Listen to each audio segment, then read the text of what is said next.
ঘন জঙ্গলের মাঝে এক বুদ্ধিমান টিয়া পাখি থাকতো। একদিন আগুন লেগে পুরো জঙ্গল জ্বলতে শুরু করলো। সব প্রাণী ভয় পেয়ে পালাচ্ছিল, কিন্তু টিয়া উড়ে উড়ে নদী থেকে ঠোঁটে পানি এনে আগুনের ওপর ফেলতে লাগলো। সবাই হাসছিল।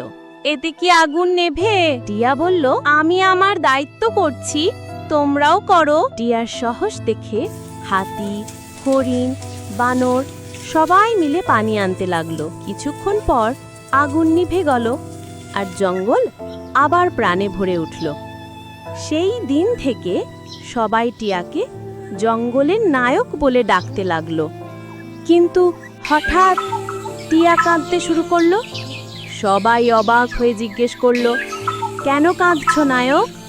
টিয়া চোখ মুছে বলল, এত কিছু করলাম, কিন্তু কেউ আমাকে সাবস্ক্রাইবও করলো না।